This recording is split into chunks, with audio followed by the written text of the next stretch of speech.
Amy. All right. So we kind of introduced that basic idea of satire a moment ago as being at the top of language mountain. So it differs from comedy. Comedy is meant simply for amusement. Think about the difference between something being fun and something being funny.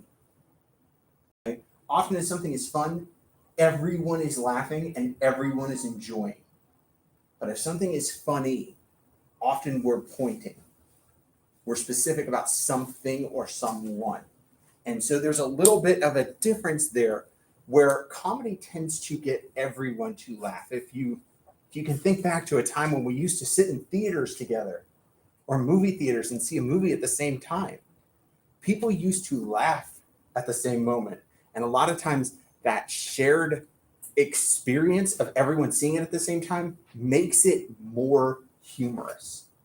If we know that everybody's laughing, sometimes you feed off of how hard someone else is laughing, and it seems more funny, more exaggerated. It helps you to see that. Did anybody see, they just put a movie up on Netflix called Bad Trip?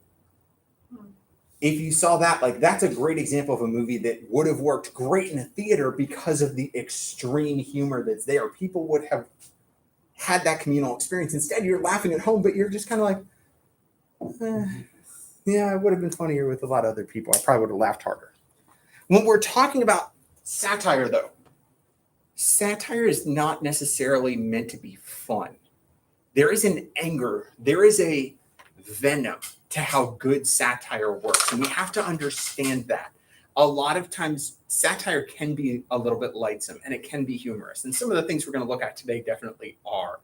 But really good developed satire, it's got its claws out.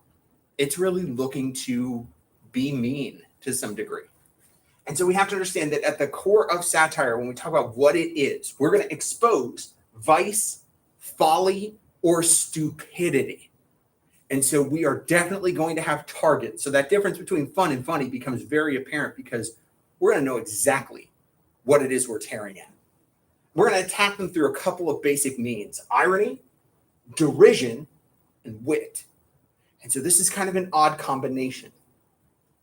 We have to understand that satire at its core involves moral indignation. There is an end that when you're going to go to this extreme, think when we look at the idea of exigence, what's pushing you to do something? To push someone to create a document like this that is going to be absolutely not just ridiculous, but full of ridicule. Like there has to be some kind of sense of you have crossed a line, and often that line has to do with a moral center. And so we want to see, hey, where do we have that moral concept that's coming into it? Our writer is going to make the target seem ridiculous to affect change. And so we've got to look for that. Your handout kind of talked about that there's a lot of ways that we can try to change the way that a person is. But with satire, we're looking at that idea of, hey, if we can turn everybody to laughing at them and pointing out what a fool they are, we can often get that person to maybe back down because of it. Satire is incredibly ambiguous. When we read it, it's written with a tone that is very sincere. It is encouraging and enthusiastic. If you looked at the definition for reductio ad absurdum, you saw that at play. And so this can be tricky because it creates an ambiguity because of the writer's tone, because of their enthusiasm, because of their sincerity, which are all faux, by the way. A reader may not understand that it's actually supposed to be funny. They may totally misinterpret it and go, oh my God, why would anyone think this is a good idea?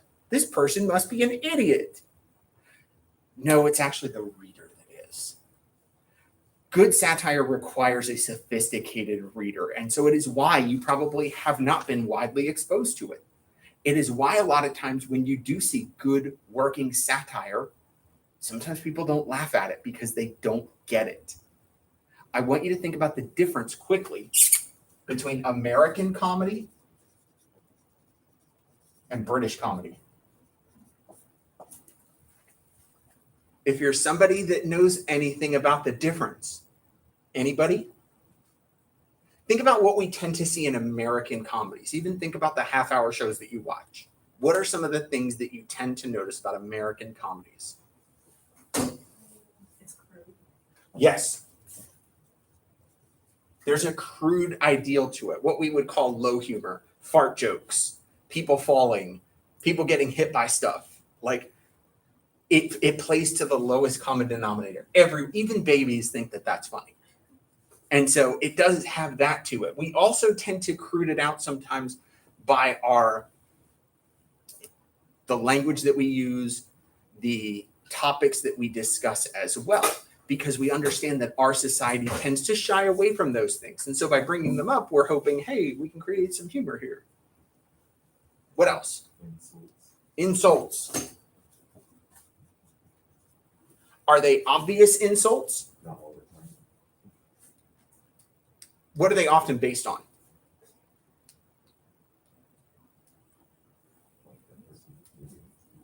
Okay. What else can it be based on if we're looking at insults? If you're watching a show, they're insulting somebody. Huh?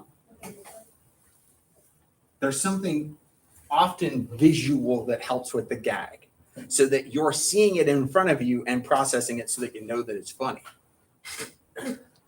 Notice that most American shows have a laugh track.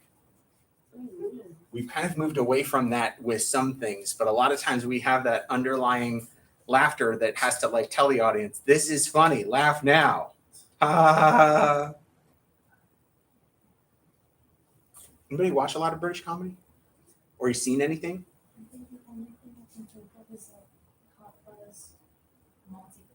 Monty Python. Anybody familiar with Monty Python?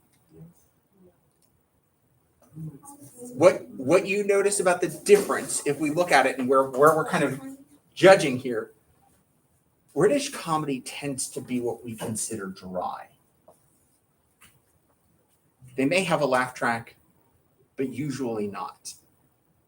The jokes are more verbally based. The insults are more verbally based. They're not based on obvious things like looks or situation. British comedy often doesn't play into what we call situational comedy and that you know as sitcom. Think about the sitcom structure, 30 minutes, okay? Do you know where the term comes? I just said the term comes from situation comedy. But do you know why that's the way that we kind of play into it?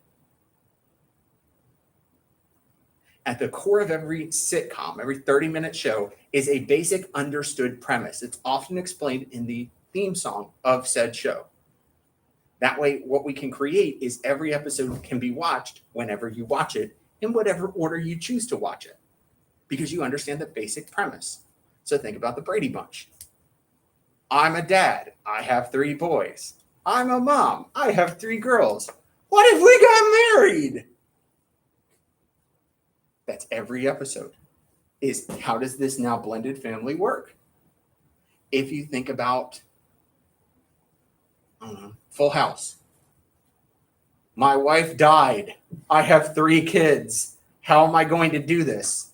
Oh, my rock and roll motorcycle brother-in-law can move in because he needs a place to live. Huh? Uh-huh. I thought they were all just like buddies. No. So the dead mama is his sister. I thought they all just called his buddies uncle. No, because they never call him Uncle Joey. It's just Joey. But Jesse's Uncle Jesse. Mm-hmm.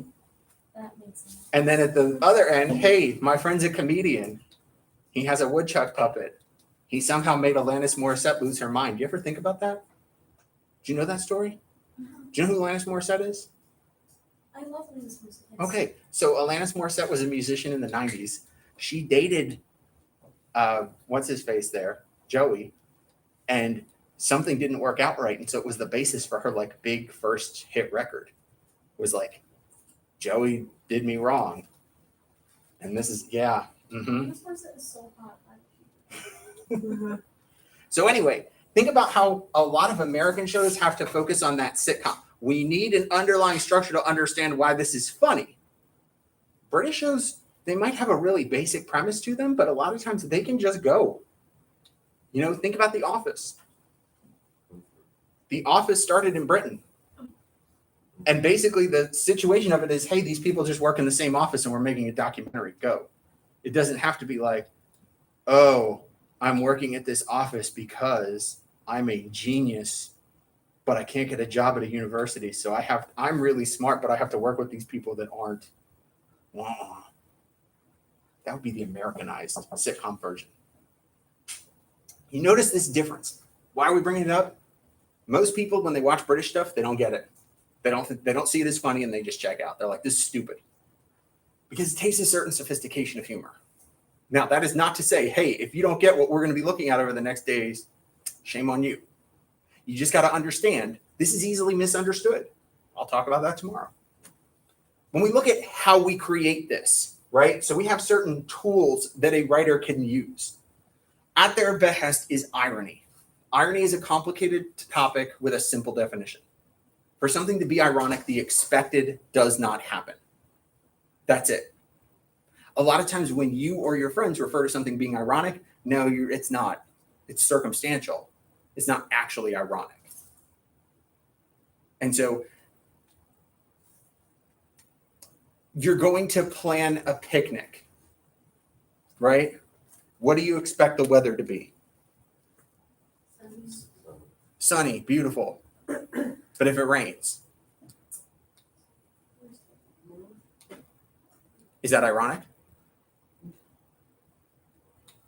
No, but people would be. Oh my God, how ironic. We planned a picnic and it rained today. If we planned a picnic with the sun god or the god of weather and it rained, then yeah, that would be ironic. Yeah. I was like, isn't that a line in one of the lines where it's like songs? Yes. Which brings up, I can't use it anymore because nobody knows. Like, she wrote a song titled Ironic. Nothing in the song is actually ironic. Thereby, people have argued for years, is the song actually ironic because nothing is ironic? Yes. So, anyway, we won't bemoan this. Irony has that incongruity where two things don't seem to work together well. If we had that situation of like, hey, I'm a PhD, genius, and I work at a university. Well, to talk like this, would we expect that? Somebody with that deep of a like Southern accent, and they'd be wearing like overalls and no shirt underneath. Yeah, but would you expect that? It's not every Adam Sandler movie. Yes. Incongruity. It's often a good way that we can create humor. Hyperbole, gross over-exaggerations, and understatement, where we downsize something. So an over-exaggeration, yo mama jokes. An understatement, if you're going to sit down at a buffet and you go, this will be a nice snack. We talked about reductio ad absurdum. This is where we use our tone to kind of create that faux sense of enthusiasm. Caricature. Think about when you went to the fair and there's the guy who draws your cartoony picture and over-exaggerates a quality about you. Caricature does the same thing. The tone is going to be biting. It is going to be sharp. It is going to be mean. We're going to use sarcasm. We're also going to use wit here in how we construct. Let's look at an example together. So if you look at today's page, there are 3 links. Let's open the first one. So there are great websites that have really good uses of irony that are available. The problem is a lot of them are not at all appropriate, and often the target of satire tends to be political or ideological, because again, there has to be a morality to it. So it's often difficult to pull examples that aren't going to start arguments. So I had to do a little bit of digging and looking to find some topical, decent examples that wouldn't necessarily be offensive. So I figured, hey, this is the easiest one right now with everything. So this is from The Onion. The Onion started as a college newspaper that was satirical and has kind of morphed into this beast of an internet website. And so here is a story titled Child Weirded Out After Bumping into Teacher Outside Laptop. So they use the normal kind of news framing where they give you a location first. Still shaken after a surprise encounter with the 37-year-old educator. Local first grader Micah Dunn was reportedly weirded out Tuesday after bumping into his teacher outside of his laptop. Mrs. Evans was walking around without moving out of frame. It was super weird, said Dunn, who recalled feeling dumbfounded after a recent trip to the grocery store in which he spotted the woman standing in line, occupying three-dimensional space. She looked 10 times bigger than she normally does on screen and had a baby with her that was also in 3D. I was so confused. I couldn't believe she has a whole entire body. I guess it makes sense that she would live outside my computer, but I'm still surprised. I can't wait to FaceTime my friends about this. At press time, Dunn added that though the experience was strange, he was comforted by the familiar sight of his teacher glitching. Okay, I hear laughter, which is good. We're recognizing that tone. And notice the faux enthusiasm, that reductio ad absurdum at play. What is it that we're making fun of here?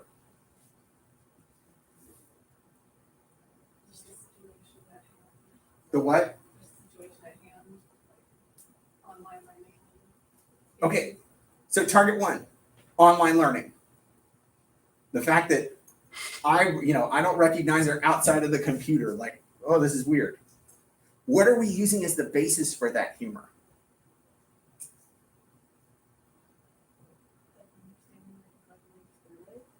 Yeah. And then think about your experiences running into teachers outside of school. Is it ever like anything but awkward? And most of the time it's you that makes it awkward, I've been realized. Sometimes, well, to be fair, sometimes your teachers do because they get way too excited and they want to talk to you all of a sudden and you're just like, please stop talking to me. Like, this is weird. But a lot of times students make it just as awkward because they like hide or they run away and they feel like, I know who you are. Like, it's not like just because I saw you outside of school, like I'm not like amnesiac or something. And students also have that basic idea. Think back to elementary school. You probably thought your teacher slept at school, right? Look how they play it up here. Look at some of the lines that stand out with those understandings, how they're able to reinterpret it for the situation of making fun of online school. What lines stand out to you that you're like, oh, okay, they're using the common experience, just redoing it a bit here.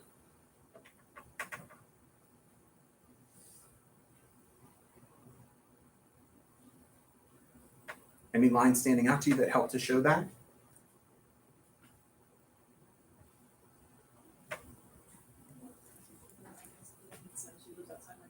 Yeah, I guess it makes sense that she lives outside my computer. Like, we're using that same idea. Before we would have thought, I guess it makes sense that she lives outside of school. She doesn't sleep in the cabinets in the back. But here we're kind of playing that into, hey, how does online learning change those things? Think about the fact, too, that he's a little freaked out that she has a baby. Too, have you had that thing where you see a teacher outside of school and maybe you see who their spouse is, maybe you see their children, and it's just that moment of you going like, nope, not what I thought, not at all. And so we play those pieces up here to help to create the humor. Now, is there a morality piece to this? Not really. It's more pointing at online school, but it's using a common experience. And so we're creating this satire more to make fun of the situation than we are to make fun of a specific person or a moral indignation or any of that. And sometimes that's perfectly fine. If you're familiar with like Saturday Night Live or a lot of sketch comedy shows, they don't always have a morality to what it is they're pointing at. They're pointing at common situations that would make people laugh. And so it is satire, but it's not to that same invictive level that we're really going to look at. And so notice what we have. We were able to say, hey, what's our target? How are we using our humor to construct it? And how are we looking to go? And so notice I'm going to add one thing in. If we're looking at like, hey, how are we looking to hit on our effect change? Look at this sentence that they added. I can't wait to FaceTime my friends about this. Did that need to be there? But what does it add? What does it help to comment on? What does it help us to understand and process a little more about their target? Yeah, everybody he knows is on screen. Everything's online. And so to add that little bit about, man, I can't wait to face, normally we would just say that bit where it's like, I can't wait to tell my friends. But instead, by adding that little bit, we help to give that idea of, hey, what has this modern world created, this loss of connection, this kind of bit to it. And of course, the last line, I'm like, did she have a seizure? Like, what do you mean she was glitching? Like, I don't quite know what to do with that. I think it's more just witty than it is anything else. Like, almost to turn the opposite. If we've talked so much about that kind of difference between screen and real life, what if we kind of invert it a bit and now it's like real life and screen, something you wouldn't expect out here? So pretty simple, pretty straightforward. Let's look at a second one that kind of gives that similar concept.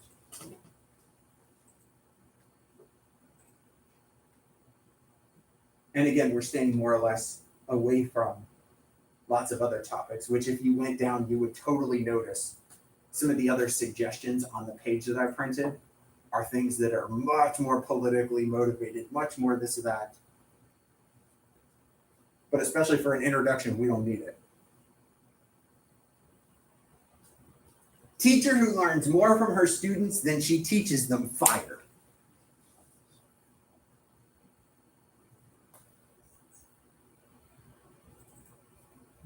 Explaining that her statements indicated a failure to understand and implement the district's goal of providing a comprehensive education to all children, Jefferson High School officials reportedly fired 10th grade chemistry teacher Jennifer Steinman today after she was heard saying she learns more from her students than they do from her. I just love being around the students.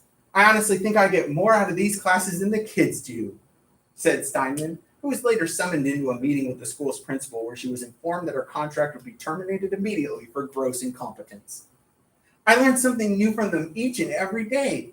They teach me so much, far more than I could ever teach them.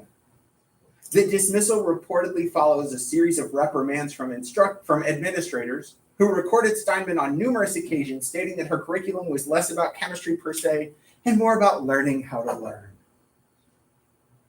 Okay. Don't say it out loud, but take a second, because I know you do. Be aware of it. You're thinking about a teacher right now. I guarantee you, there is somebody specific in your mind that you are thinking about where you go, oh my God, I learned nothing in that class. Nothing. I was supposed to do this. It was supposed to be about this. I learned nothing. Or that teacher that just abstracts every day, and you can easily get them off task and talking about something different with just one or two questions, and then it's like, oh, look, there went 40 minutes. Oh, okay, I guess we just won't do that today. Notice how we're parodying the concept of education. We're also parodying the idea that a relationship with students should be more important than the content that's delivered. And that for here, we have this teacher that really is like, I learned so much. Are these normal statements that we hear teachers sometimes say? Yeah. They're all, oh, I learned so much every day. Notice, I'm not making fun of anybody in particular. That's why we're not saying names out loud, because we don't want to go there. We're going to talk about that later in the week, because one of the things we're going to do this week is to write our own satirical piece. But we're going to talk about, you don't go after personal people. You go after public figures, yeah, but you don't make it too personal. You don't go after those specific people, because then it just becomes too nasty. Is too there. If it's somebody in the public eye, yeah, that's a different story. But if you're just like, I'm gonna write about my third grade teacher. Notice that here we mix in some of these terms. Gross incompetence. We mix in that she's a chemistry teacher, and we talk here about the curriculum. It's less about chemistry and more about learning how to learn. These vague ideas of what it should be versus, hey, you know what? You really do need to learn this thing. Otherwise, if you can't do that, you're out. We're satirizing that concept of relationship first. We're satirizing that concept of having your time wasted. And in that way that we said, we want to turn satire as the way to affect change by ridicule. Notice here, this would almost be like if we wrote this story about Haltom High School and we wanted to weed out a bad teacher. It would be like, what if we turned it on them like this? That would be what we're looking at. Now, of course, we wouldn't because, man, that would be nasty. But I could do it about Richland.